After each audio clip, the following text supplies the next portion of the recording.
जय श्री कृष्ण। आइए सुनते हैं सत्यनारायण व्रत कथा। सत्यनारायण व्रत कथा का पूरा संदर्भ यह है कि पूर्व काल में शौनकादि ऋषि नैमिषारण्य राज्य स्थित महर्षि सूत के आश्रम पर पहुँचे।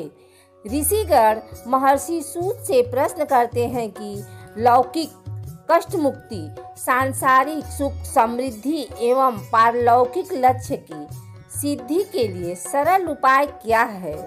महर्षि सूत शौनकादिक ऋषियों से बताते हैं कि ऐसा ही प्रश्न नारद जी ने भगवान विष्णु से किया था।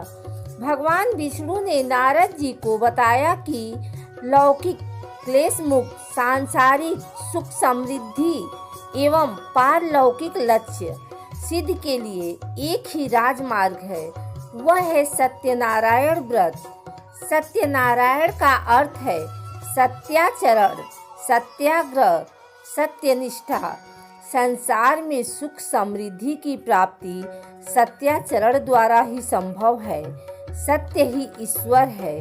सत्याचरण का अर्थ है ईश्वराधन, भगवत पूजा। कथा का प्रारंभ सूत जी द्वारा कथा सुनाने से होता है। नारद जी भगवान श्री विष्णु के पास जाकर उनकी स्तुति करते हैं। स्तुति सुनने के अनंतर भगवान श्री विष्णु जी ने नारद जी से कहा, महाभाग, आप किस प्रयोजन से यहाँ आए हैं? आपके मन में क्या है? कहिए, वह सब कुछ मैं आपको बताऊंगा। नारद जी बोले, भगवान, मृत लोक में अपने पाप कर्मों के द्वारा विभिन्न योनियों में उत्पन्न सभी लोग बहुत प्रकार के क्लेशों से दुखी हो रहे हैं। हे नाथ, किस लघु उपाय से उनके कष्टों का निवारण हो सकेगा? यदि आपकी मेरे ऊपर कृपा हो तो वह सब मैं सुनना चाहता हूँ, उसे बताएं। श्री भगवान ने कहा, हे वत्स, संसार के ऊपर अनुग्रह करने की इच्छा से आपने बहुत अच्छी बात पूछी है। जिस व्रत के करने से प्राणी मोह से मुक्त होता है, उसे आपको बताता हूँ, सुने। हे वत्स, स्वर्ग और मृत लोक में दुर्लभ भगवान सत्यनारायण का एक महान पुण्यप्रद व्रत है। आपके स्नेह के कारण इस समय मैं उसे कह रहा हूँ।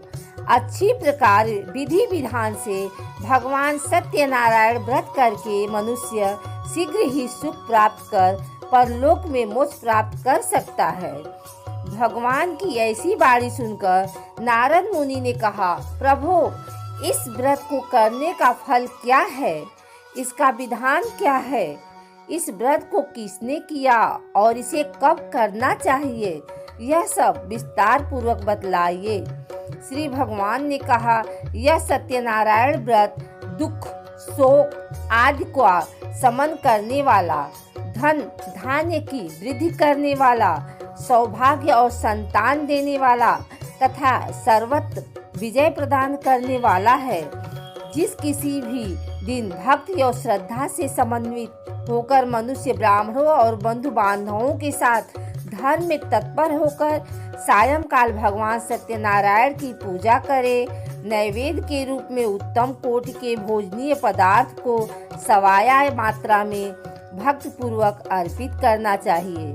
केले के फल, घी, दूध, गेहूं का चूड़ अथवा गेहूं के चूड़ के अभाव में साठी चावल का चूड़, शक्कर या गुड़, यह सब भक्ष्य सामग्री सवाया मात्रा में एकत्र कर निवेदित करनी चाहिए।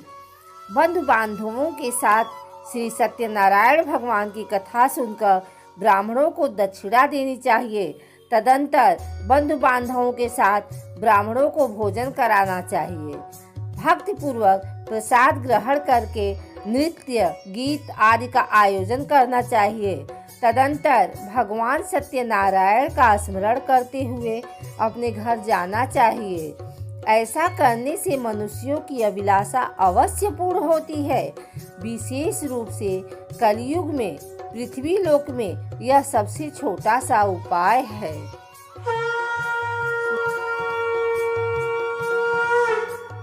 दूसरा अध्याय प्रारंभ। श्री सूत जी बोले, हे द्विजों, अब मैं पुनः पूर्व काल में जिसने इस सत्यनारायण व्रत को किया था उसे भली भांति विस्तार पूर्वक कहूँगा। रमणीय काशी नामक नगर में कोई अत्यंत निर्धन ब्राह्मण रहता था। भूख और प्यास से व्याकुल होकर वह प्रतिदिन पृथ्वी पर भटकता रहता था। ब्राह्मण प्रिय भगवान ने उस दुखी ब्राह्मण को देखकर वृद्ध ब्राह्मण का रूप धारण करके उस द्विज से आदर पूर्वक पूछा, हे विप्र, प्रतिदिन अत्यंत दुखी होकर तुम किस लिए पृथ्वी पर भ्रमण करते रहते हो? हे द्विज श्रेष्ठ, यह सब बतलाओ, मैं सुनना चाहता हूँ। ब्राह्मण बोला, प्रभु, मैं अत्यंत दरिद्र ब्राह्मण हूँ और भिक्षा के लिए ही पृथ्वी पर घूमा करता हूँ। यदि मेरी इस दरिद्रता को दूर करने का आप कोई उपाय जानते हो तो कृपा करके मुझे बतलाइए। वृद्ध ब्राह्मण बोला, हे ब्राह्मण देव, सत्यनारायण भगवान विष्णु अभिष्ट फल को देने वाले हैं। हे विप्र, तुम उनका उत्तम व्रत करो, जिसे करने से मनुष्य सभी दुखों से मुक्त हो जाता है। व्रत के विधान को भी ब्राह्मण से यत्नपूर्वक कहकर वृद्ध ब्राह्मण रूपधारी भगवान विष्णु वहीं पर अंतर ध्यान हो गए। वृद्ध ब्राह्मण ने जैसा कहा है उस व्रत को अच्छी प्रकार से वैसे ही करूँगा। यह सोचते हुए उस ब्राह्मण को रात में नींद नहीं आई। अगले दिन प्रातः काल उठकर सत्यनारायण का व्रत करूँगा, ऐसा संकल्प करके वह ब्राह्मण भिक्षा के लिए चल पड़ा। उस दिन ब्राह्मण को भिक्षा में बहुत सा धन प्राप्त हुआ। उसी धन से उसने बंधु बांधवों के साथ भगवान सत्यनारायण का व्रत किया। इस व्रत के प्रभाव से वह श्रेष्ठ ब्राह्मण सभी दुखों से मुक्त होकर समस्त संपत्तियों से संपन्न हो गया। उस दिन से लेकर प्रत्येक महीने उसने यह व्रत किया। इस प्रकार भगवान सत्यनारायण के इस व्रत को करके वह श्रेष्ठ ब्राह्मण सभी पापों से मुक्त हो गया और उसने दुर्लभ मोक्ष पद को प्राप्त किया। हे विप्र, पृथ्वी पर जब भी कोई मनुष्य श्री सत्यनारायण का व्रत करेगा उसी समय उसके समस्त दुख नष्ट हो जाएंगे। हे ब्राह्मणों, इस प्रकार भगवान नारायण ने महात्मा नारद जी से जो कुछ कहा मैंने वह सब आप लोगों से कह दिया। आगे अब और क्या कहूँ? हे मुने, इस पृथ्वी पर उस ब्राह्मण से सुने हुए इस व्रत को किसने किया, हम वह सब सुनना चाहते हैं। उस व्रत पर हमारी श्रद्धा हो रही है। श्री सूत जी बोले, मुनियों, पृथ्वी पर जिसने यह व्रत किया उसे आप लोग सुने। एक बार वह द्विज श्रेष्ठ अपनी धन संपत्ति के अनुसार बंधु बांधवों तथा परिवारजनों के साथ व्रत करने के लिए उद्यत हुआ। इसी बीच एक लकड़हारा वहां आया और लकड़ी बाहर रखकर उस ब्राह्मण के घर गया। प्यास से व्याकुल वह उस ब्राह्मण को व्रत करता हुआ देख प्रणाम करके उससे बोला, प्रभु, आप यह क्या कर रहे हैं? इसके करने से किस फल की प्राप्ति होती है? विस्तार पूर्वक मुझसे कहिए। विप्र ने कहा, यह सत्यनारायण का व्रत है जो सभी मनोरथों को प्रदान करने वाला है। उसी के प्रभाव से मुझे यह सब महान धन धान्य आदि प्राप्त हुआ है। जल पीकर तथा प्रसाद ग्रहण करके वह नगर चला गया। सत्यनारायण देव के लिए मन से ऐसा सोचने लगा कि आज लकड़ी बेचने से जो धन प्राप्त होगा उसी धन से भगवान सत्यनारायण का श्रेष्ठ व्रत करूंगा। इस प्रकार मन से चिंतन करता हुआ लकड़ी को मस्तक पर रखकर उस सुंदर नगर में गया जहां धन संपन्न लोग रहते थे। उस दिन उसने लकड़ी का 2 गुना मूल्य प्राप्त किया। इसके बाद प्रसन्न हृदय होकर वह पके हुए केले का फल, शर्करा, घी, दूध और गेहूं का चूर्ण सवाया मात्रा में लेकर अपने घर आया। तत्पश्चात उसने अपने बांधवों को बुलाकर विधि विधान से भगवान श्री सत्यनारायण का व्रत किया। उस व्रत के प्रभाव से वह धन पुत्र से संपन्न हो गया और इस लोक में अनेक सुखों का उपभोग कर अंत में सत्यपुर अर्थात बैकुंठ लोक चला गया। तीसरा अध्याय प्रारंभ। श्री सूत जी बोले, श्रेष्ठ मुनियों, अब मैं पुनः आगे की कथा कहूँगा, आप लोग सुने। प्राचीन काल में उल्कामुख नाम का एक राजा था। वह जितेंद्रिय, सत्यवादी तथा अत्यंत बुद्धिमान था। वह विद्वान राजा प्रतिदिन देवालय जाता और ब्राह्मणों को धन देकर संतुष्ट करता था। कमल के समान मुख वाली उसकी धर्म पत्नी शील, विनय एवं सौंदर्य आदि गुणों से संपन्न तथा पतिपरायणा थी। राजा एक दिन अपनी धर्म पत्नी के साथ भद्रशिला नदी के तट पर श्री सत्यनारायण का व्रत कर रहा था। उसी समय व्यापार के लिए अनेक प्रकार की पुष्कल धनराशि से संपन्न एक साधु नाम का बनिया वहां आया। भद्रशिला नदी के तट पर नाव को स्थापित कर वह राजा के समीप गया और राजा को उस व्रत में दीक्षित देखकर विनय पूर्वक पूछने लगा। साधु ने कहा, राजन, आप भक्ति मुक्त चित्त से यह क्या कर रहे हैं? कृपया वह सब बताइए, इस समय मैं सुनना चाहता हूँ। राजा बोले, हे साधो, पुत्र आदि की प्राप्ति की कामना से अपने बंधु बांधवों के साथ मैं अतुल तेज संपन्न भगवान विष्णु का व्रत एवं पूजन कर रहा हूँ। राजा की बात सुनकर साधु ने आदर पूर्वक कहा, राजन, इस विषय में आप मुझे सब कुछ विस्तार से बतलाइए। आपके कथानुसार मैं व्रत एवं पूजन करूँगा।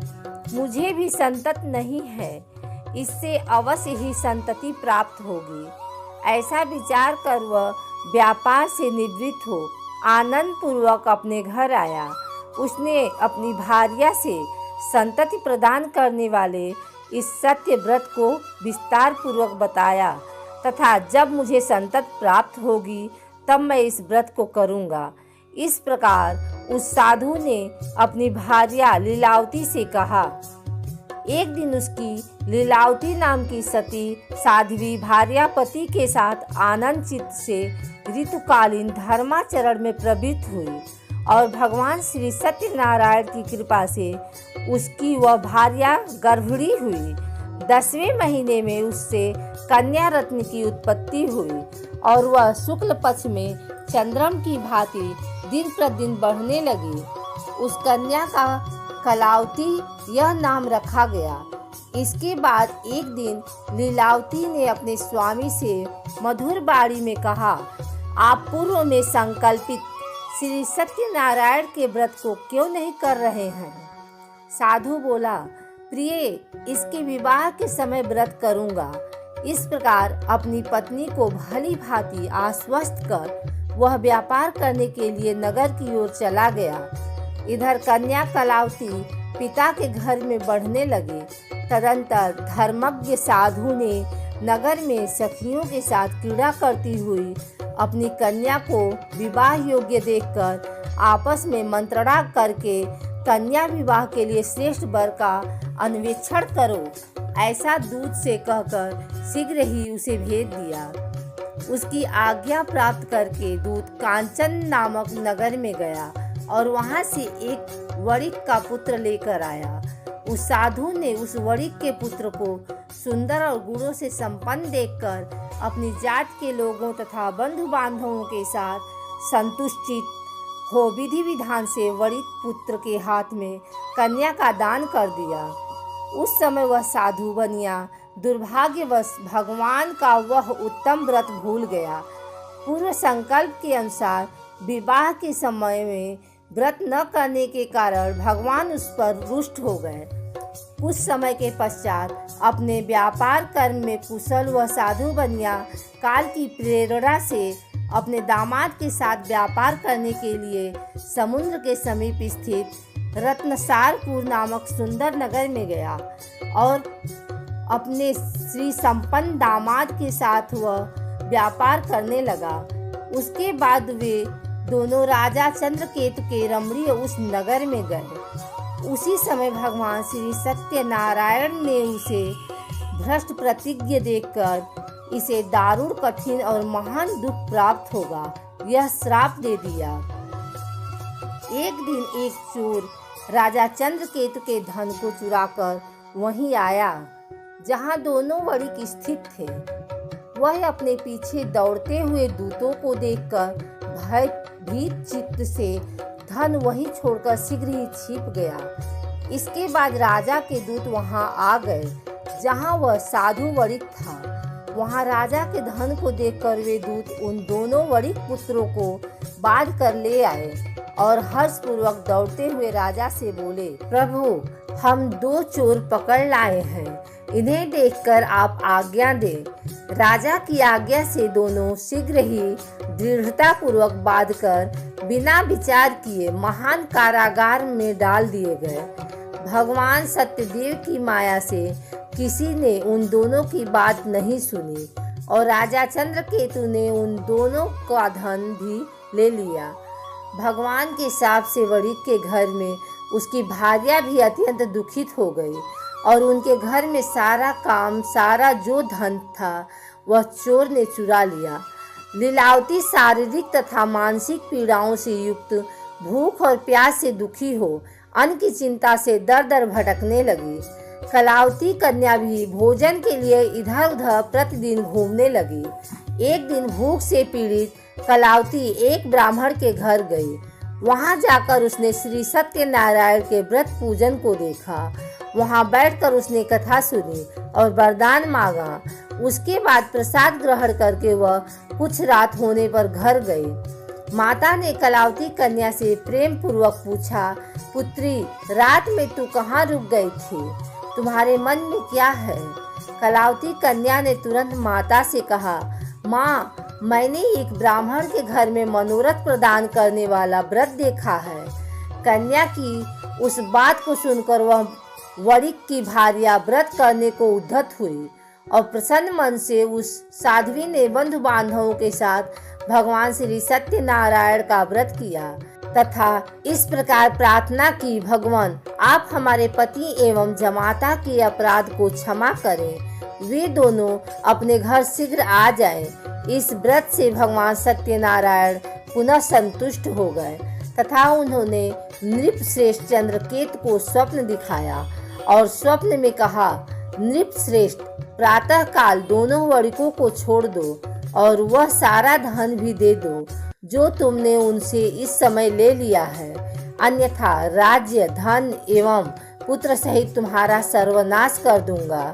राजा से स्वप्न में ऐसा कहकर भगवान सत्यनारायण अंतर्ध्यान हो गए। इसके बाद प्रातः का राजा ने अपने सभासदों के साथ सभा में बैठकर अपना स्वप्न लोगों को बताया और कहा, दोनों बंदी वणिक पुत्रों को शीघ्र ही मुक्त कर दो। राजा की ऐसी बात सुनकर वे राजपुरुष दोनों महाजनों को बंधन मुक्त करके राजा के सामने लाकर विनय पूर्वक बोले, महाराज बेड़ी बंधन से मुक्त करके दोनों वणिक पुत्र लाए गए हैं। इसके बाद दोनों महाजन नृपश्रेष्ठ चंद्रकेतु को प्रणाम करके अपने पूर्व वृतांत का स्मरण करते हुए भय विह्वल हो गए और कुछ बोल न सके। राजा ने वणिक पुत्रों को देखकर आदर पूर्वक कहा, आप लोगों को प्रारब्धवश यह महान दुख प्राप्त हुआ है, इस समय अब कोई भय नहीं है। ऐसा कहकर उनकी बेड़ी खुलवाकर क्षौर कर्म आदि करवाया। राजा ने वस्त्र अलंकार देकर उन दोनों वणिक पुत्रों को संतुष्ट किया तथा सामने बुलाकर बाड़ी द्वारा अत्यधिक आनंदित किया। पहले जो धन लिया था उसे दूना करके दिया। उसके बाद राजा ने पुनः उनसे कहा, साधो अब आप अपने घर को जाएं। राजा को प्रणाम करके आपकी कृपा से हम जा रहे हैं। ऐसा कहकर उन दोनों महावैश्यों ने अपने घर की ओर प्रस्थान किया।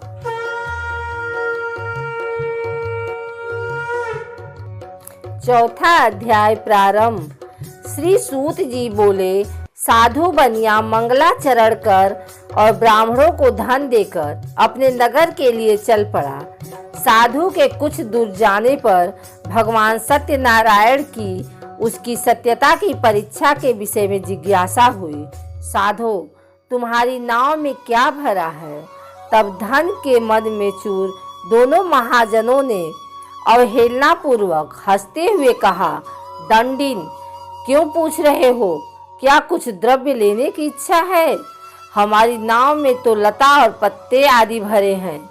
ऐसी निष्ठुर बाणी सुनकर तुम्हारी बात सच हो जाए, ऐसा कहकर दंडी सन्यासी को रूप धारण किए हुए भगवान कुछ दूर जाकर समुद्र के समीप बैठ गए। दंडी के चले जाने पर नित्य क्रिया करने के पश्चात उतराई हुई अर्थात जल में ऊपर की ओर उठी हुई नौका को देखकर साधु अत्यंत आश्चर्य में पड़ गया और नाव में लता और पत्ते आदि देखकर मूर्छित हो पृथ्वी पर गिर पड़ा। सचेत होने पर वणिक पुत्र चिंतित हो गया। तब उसके दामाद ने इस प्रकार कहा, आप शोक क्यों करते हैं? दंडी ने साप दे दिया है। इस स्थिति में वे ही चाहे तो सब कुछ कर सकते हैं, इसमें संशय नहीं। अतः उन्हीं की शरण में हम चलें, वही मन की इच्छा पूर्ण करेंगे। दामाद की बात सुनकर वह साधु बनिया उनके पास गया और वहां दंडी को देखकर उसने भक्ति पूर्वक उन्हें प्रणाम किया तथा आदर पूर्वक कहने लगा, आप सम्मुख मैंने जो कुछ कहा है असत्य भाषण रूप अपराध किया है, आप मेरे उस अपराध को क्षमा करें। ऐसा कहकर बारंबार प्रणाम करके वह महान शोक से आकुल हो गया। दंडी ने उसे रोता हुआ देखकर कहा, हे मूर्ख, रो मत, मेरी बात सुनो। मेरी पूजा से उदासीन होने के कारण तथा मेरी आज्ञा से ही तुमने बारंबार दुख प्राप्त किया है।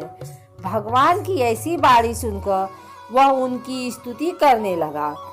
साधु ने कहा, हे प्रभु, यह आश्चर्य की बात है कि आपकी माया से मोहित होने के कारण ब्रह्मा आदि देवता भी आपके गुणों और रूपों को यथावत रूप से नहीं जान पाते।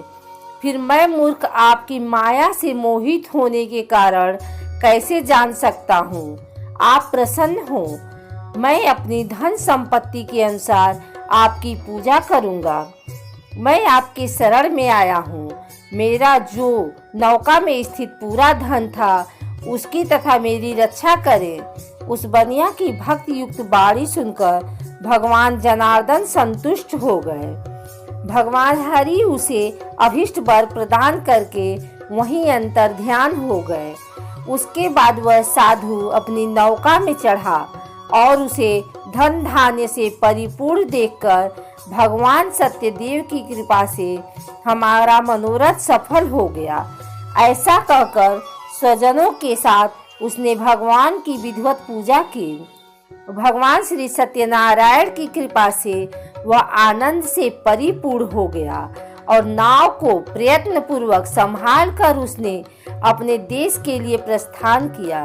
साधु बनिया ने अपने दामाद से कहा, वह देखो, मेरी रत्नपुरी नगरी दिखाई दे रही है। इसके बाद उसने अपने धन के रक्षक दूत को अपने आगमन का समाचार देने के लिए अपनी नगरी में भेजा। उसके बाद उस दूत ने नगर में जाकर साधु की भार्या को देख हाथ जोड़कर प्रणाम किया तथा उसके लिए अभीष्ट बात कही। सेठ जी अपने दामाद तथा बंधु वर्गों के साथ बहुत सारे धन धान्य से संपन्न होकर नगर के निकट पधार गए हैं। दूत के मुख से यह बात सुनकर वह महान आनंद से विह्वल हो गई और उस साध्वी ने श्री सत्यनारायण की पूजा करके अपनी पुत्री से कहा, मैं साधु के दर्शन के लिए जा रही हूँ, तुम शीघ्र आओ। माता का ऐसा वचन सुनकर व्रत को समाप्त करके प्रसाद का परित्याग कर वह कलावती भी अपने पति का दर्शन करने के लिए चल पड़ी। इससे भगवान सत्यनारायण रुष्ट हो गए और उन्होंने उसके पति को तथा नौका को धन के साथ हरण करके जल में डुबो दिया।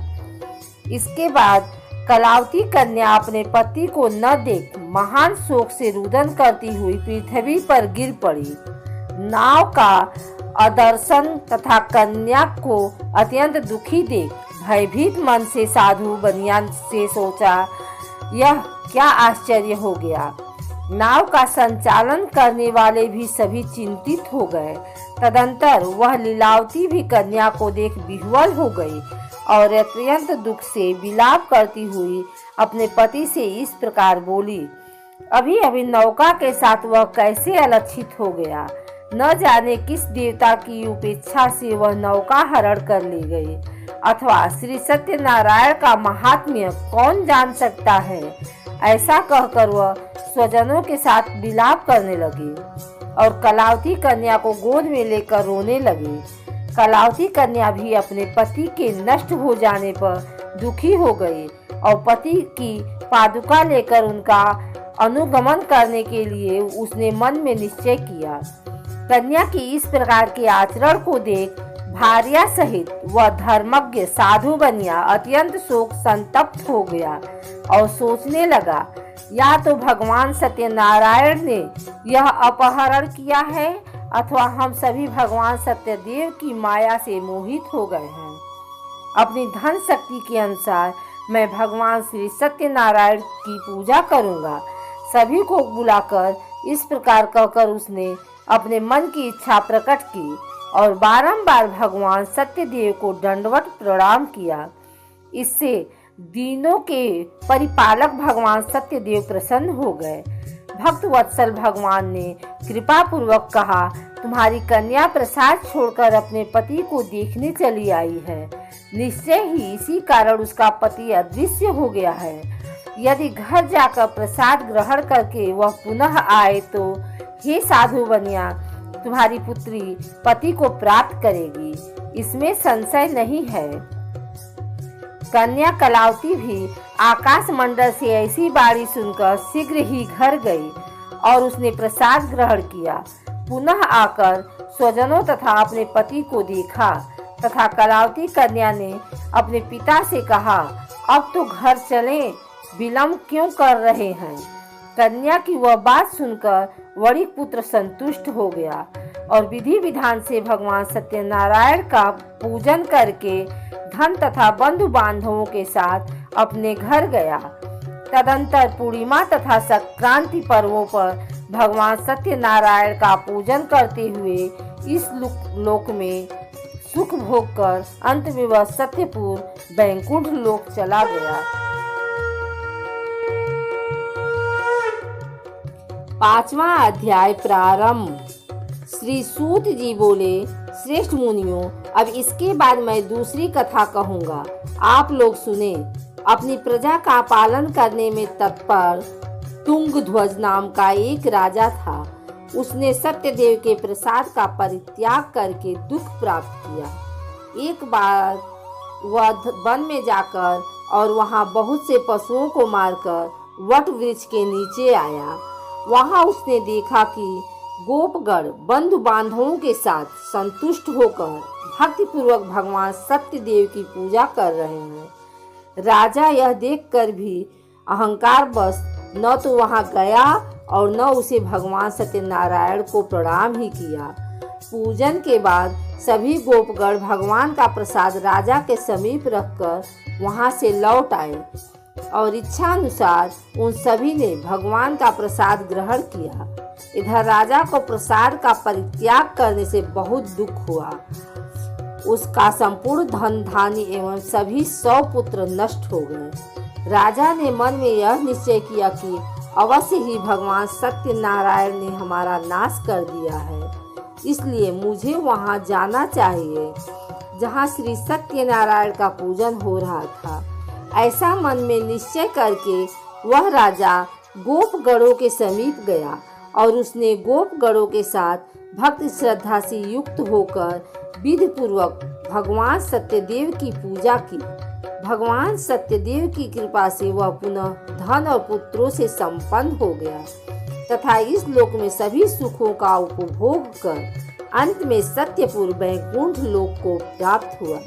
श्री सूत जी कहते हैं, जो व्यक्ति इस परम दुर्लभ श्री सत्यनारायण के व्रत को करता है और पुण्यमयी तथा फल प्रदायिनी भगवान की कथा को भक्ति युक्त होकर सुनता है, उसे भगवान सत्यनारायण की कृपा से धन धान्य आदि की प्राप्ति होती है। दरिद्र धनवान हो जाता है, बंधन में पड़ा हुआ बंधन से मुक्त हो जाता है, डरा हुआ व्यक्ति भय मुक्त हो जाता है। यह सत्य बात है, इसमें संशय नहीं। इस लोक में वह सभी इच्छित फलों का भोग प्राप्त करके अंत में सत्यपुर वैकुंठ लोक को जाता है।